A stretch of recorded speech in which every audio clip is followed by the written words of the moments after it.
पंजाब में क्या सिमिलैरिटी, क्या अलग? क्योंकि प्रचार के तौर पर पंजाब और पंजाब के लोगों को साधना, बहुत सारा किसान एजिटेशन से लेकर एक दलित मुख्यमंत्री हैं चन्नी साहब, और वो भी अपने तरीके से अपना एडमिनिस्ट्रेशन चला रहे थे, लेकिन इन सब के बीच पंजाब में ऐसा क्या आपने अलग किया जिसकी वजह से इस बार पिछली बार के मुकाबले इस बार काम आया? क्या भगवंत मान का चेहरा आगे करना काम आया? क्या काम आया?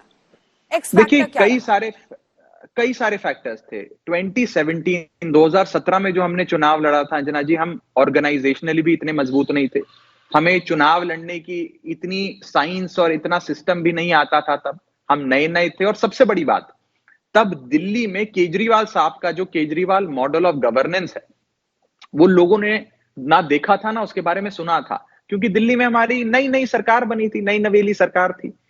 अब 2022 में जब हमने इलेक्शन लड़ा, तो एक तो 6 साल का हमारा दिल्ली में एक स्थापित कार्यकाल था। हमारा एक Kejriwal model of governance Punjab के लोगों तक पहुंच चुका था, उसकी आवाज, उसके बारे में लोगों ने सुना, तो लोगों ने कहा हम भी इसका लाभ लें पंजाब में। संगठन के तौर पर हम बेहतर तरीके से संगठित थे। माझा और द्वाबा 2 इलाके कहे जाते थे।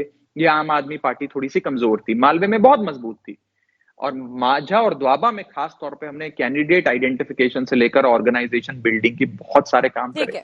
और उससे भी बड़ी बात, हमने विरोधियों का जो कीचड़ उछालने वाला जो प्रोपेगेंडा का काम था, 17 में हम ठीक से शायद जवाब नहीं दे पाए थे, मुझे लगता है। मेरे दिल में आज भी वो बात है, 22 में दे पाए।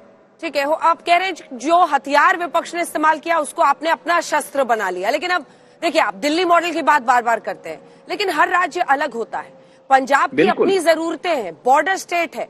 पंजाब का क्या मॉडल होगा? बॉर्डर स्टेट है, बहुत ही सेंसिटिव इलाके हैं, ड्रग्स की बहुत बड़ी चुनौती थी।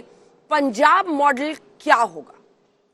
देखिए, चुनौती बड़ी है अंजना जी, इसमें कोई दो राय नहीं है। और जितना बड़ा ये मैंडेट है, कहीं ना कहीं मुझे उतना ही डर भी लगता है कि जिन उम्मीदों के साथ लोगों ने आम आदमी पार्टी को चुना, भगवंत मान साहब को चुना है, हम उन उम्मीदों पे खरे उतरे। भगवान परमात्मा हमें इतनी सद्बुद्धि दे, इतनी शक्ति दे, इतना बल दे कि हम वो सारी उम्मीदों पे खरे उतर पाए। चैलेंजेस हैं, बॉर्डर सिक्योरिटी से लेकर नशे की problem, internal law and order, यहाँ गैंगस्टर्स का राज है, कई सारी चीजें हैं, उन चीजों से बात करें।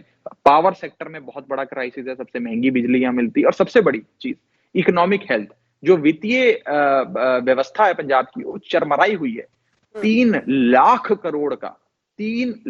करोड़ का कर्जा है पंजाब सरकार पे, इतनी बुरी हालत में है। तो इसको उभारना एक वास्तव में चैलेंज होगा भगवंत मान साहब की सरकार के लिए। लेकिन मेरा अपना मानना है कि दृढ़ इच्छा, सच्ची राजनीतिक शक्ति और ईमानदारी से हर मैदान फतेह किया जा सकता है, तो बड़ी से बड़ी प्रॉब्लम सॉल्व हो सकती है। हम पंजाब में जो गवर्नेंस के चैलेंजेस होंगे, मान साहब उसे भी हम बहुत जल्द ओवरकम करेंगे। वैसे तो आज जीत का जश्न है और आप लोगों के लिए मिठाई, बलून, गाने, ये सब बजाने का दिन है। लेकिन अब एक सवाल उस कश्मकश पर करती हूँ जो दिल्ली और पंजाब के बीच में आपको कहीं ना कहीं फंसाएगी चड्ढा साहब। पराली जलना, प्रदूषण को लेकर राजधानी दिल्ली में आपकी सरकार है, प्रदूषण यहाँ की सबसे बड़ी समस्या है। पराली जलाने को लेकर वहां पर किसानों के मतलब पराली के खिलाफ कोई भी कानून और उसको लेकर बहुत ज्यादा बवाल होता है। पराली पर क्या स्टैंड होगा आपकी सरकार का? देखिए, हम जब दिल्ली में सरकार चलाते थे तो अक्सर कहते थे कि पंजाब सरकार ने जो कदम लेने चाहिए थे पराली के लिए, वो नहीं लिए हैं। मेरा विश्वास है कि हमारी पंजाब सरकार वो सारे कदम लेगी। उसका एक उदाहरण देता हूं मैंने आपको आज तक एजेंडा पे भी, मंच पे बात कही थी। आपको एक सिंपल सा उदाहरण देता हूं।